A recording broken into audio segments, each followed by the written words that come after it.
on a gagné le match tey Sénégal Cap-Vert ñuy jubilé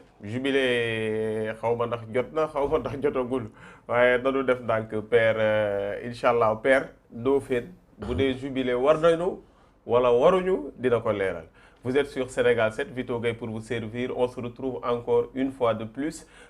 plateau bii nga xamante ne ñoo ko def exprès pour débriefer match Sénégal yi ci Coupe d'Afrique bii nga xamante ne yaakaar naa ne surprise yi bëri nañu pour ñi xam football surprise yi bëri na pour ñi xamul football aussi même chose mais incha allah on sera là pour débriefer tey match bi nga xamante ne un but de Sadio Mané un but de Bamba Dieng Aliou Cissé est-ce qu'il a bien coaché comme d'habitude yéen xam ngeen man xam naa. yéen a ngi ci YouTube bi man maa ngi fii di wax seen réaction yi père bu débriefé tey Ngagne Diego ñëwaat na am nañu gan bu bees encore incha allah vous êtes sur Sénégal 7 on débriefe le match père Ndofène nuyu naa la nga sañ seeti. père Béli père sañ se. père nuyu naa la. maa ngi lay fay di nuyu sunu mbokk yi Sénégalais yëpp nga xam ni. bu ñu footballee ba pare. ñu ñëw fii di ñu déglu di ñu xool. ba pare di yëkkati seen téléphone. di woote. mu wone ni li ñuy def fii ci Sénégal 7 ñor na leen. mais que Sénégal ñor na leen bu baax a baax. ñor na leen bu baax a baax Ngagne Diego bienvenue encore une fois de plus. Merci Vito merci ñu ngi leen di nuyu internet yëpp ñuy seetaan xam nga. di leen wax ne voilà ñu ngi ñëwaat ci émission bi pour débriefer match bi waaw yàlla may ñu wax fi rek loo xam ne après dina jëriñ ñëpp. voilà. allahumma amin Fatmata Thiam journaliste sportif moom tamit fële ca Sport Inter xaw ma ndax di ñeme nga sama ñaar ñi mais c'est la première fois moom mooy la deuxième belle dame qu'on accueille sur ce plateau mais keneen ki fi ñëwoon moom ñëwee daa doppi waxoon dara Khadija femme sénégalaise def fi dara tey yow ñëw nga bienvenue Fatmata. merci Vito merci à vous. maa ngi leen di nuyu yéen ñëpp di nuyu aussi c'est internautes yi di seetaan Sénégal 7. di wax ne c'est un plaisir de partager le plateau avec vous. avec le doyen aussi Père Ndofène. doyen Père Ndofène Fall tey match bi jeex na on a gagné on a marqué 2 buts ci biir match bi yaakaar naa ne yii mooy premier but yi nga xamante ne marqué nañ ko ci biir match. mu doon tamit loo xamante ne sénégalais yi bég nañu bu baax a baax gis nañu euphorie wala gis nañu mbégte bi gars yi di am ci statut yi gis nañu mbégte bi gars yi di am ci YouTube bi mais vous êtes là et c'est nous dans nous bu ci kanamee incha allah on ouvre le téléphone aussi ngeen dugg wax seeni impression père comme d'habitude première impression après fin du match. waaw impression bi mooy d'ailleurs yaakaar naa ni ñi ngi jege de plus en plus. équipe bi nga xam ni moom la Sénégal yaakaar ni wax dëgg yàlla mooy équipe am pour Coupe d'Afrique bi dama ne woon li dal Sénégal loolu dafa jar a sant yàlla parce que dama gëm ni li ñu waroon a def ci njuumte yëpp def nañ ko ba pare bi ñuy door gestion Covid bi wax dëgg yàlla dëgg neex yàlla xawoon naa sooxe tuuti ba nga xam ni mujjoon nañu am 15 Covid yàlla def jàmm ñu def protocole ba léegi 0 Covid la ñu am ba léegi nii. te Covid bi defe naa mooy premier adversaire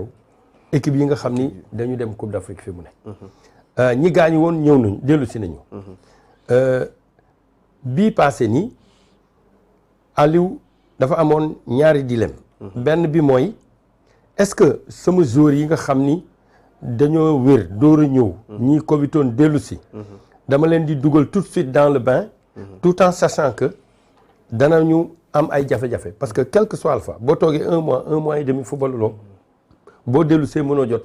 sa vitesse de croisière. D'ailleurs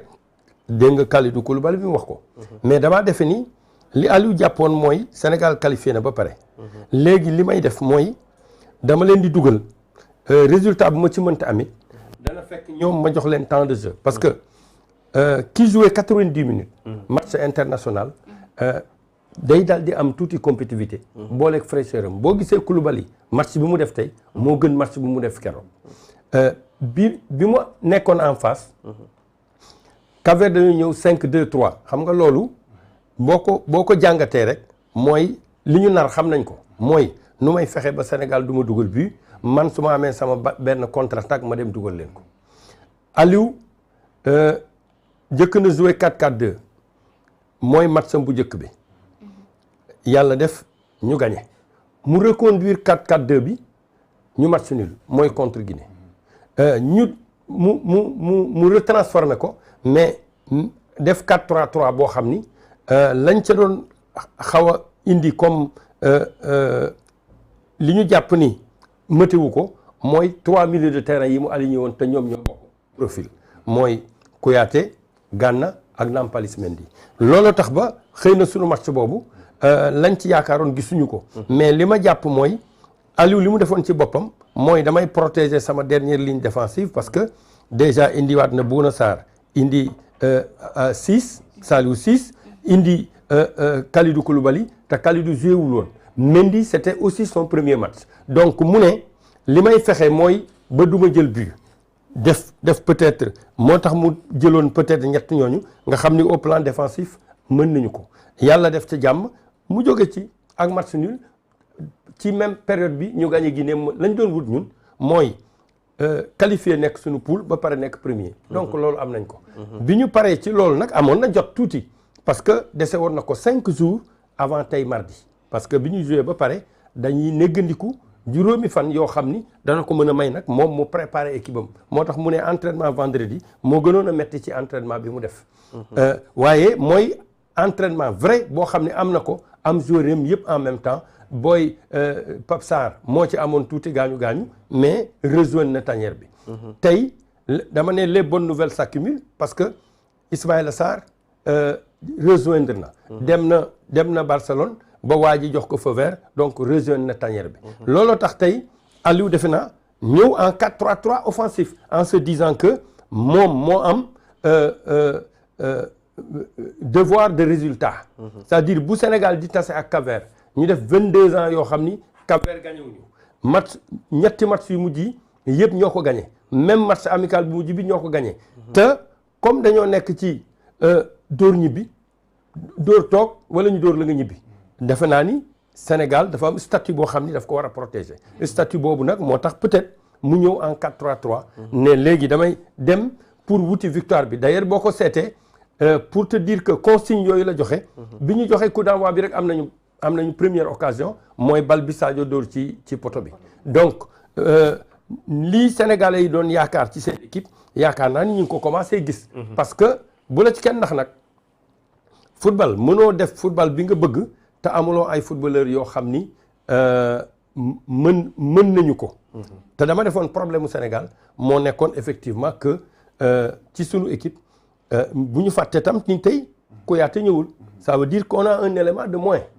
au milieu de terrain xëy na bu demee ba ca kanam defe naa bu amee Kouyaté ak Gana dana jël nag le risque offensif parce que xam nañ ñi nga xam ni ñoom la ñu war a taseel yaakaar naa ni mën naa yemagum foofu classement bi xam nañ ko Mendy la indi Saliou Ciss Bouna Sarr Diallo ak Koulibaly milieu de terrain mu def Nampalys Nampalys Gana Gueye ak Pape devant Sadio Mané Famara Diédhiou ak Boulaye kon yaakaar naa ni classement boobu jege na approximativement li nga xam ni Sénégalais yi yu bëri ñoo lañ peut-être à un élément près mën nañoo jàpp ni classement boobu Sénégalais yi pratiquement jubóo woon nañ ni noonu la ñu war a demee ba pare nag repositionner bloc bi il en a fait un bloc médian haut xam nga bu la neexee nga def bloc médian bas mais moom il a fait un bloc médian haut loolu mooy wane ni ku mel ni Pape Gueye par exemple am na plusieurs balles de frappe parce que milieu de terrain yi dañuy jege si Gana la même chose am na ay balles yoo xam ni balle de frappe la donc yaakaar naa ni dans l'animation tey ñoo ngi jege li nga xam ni moom la Sénégalais yi njort ni loolu la ñu war a jouer parce que ba ñu commencé ba léegi spécialistes yëpp nee nañu Sénégal li muy football nii du loolu lañ yaakaaroon ci moom waaye ñoom dañoo def njuumte parce que Sénégal ba ñuy wax egseegul on s'approche un peu de l'équipe du Sénégal qui est capable de produire du jeu qui est capable effectivement d'aller chercher l'adversaire et de faire la différence. Ngagne Diego. Voilà Vito man sama première impression ci match bi déjà mën naa ni c'est une victoire méritée. Bon victoire la boo xam ne tey jii nii mën naa ni daal am na coup de chance aussi. Parce que au départ.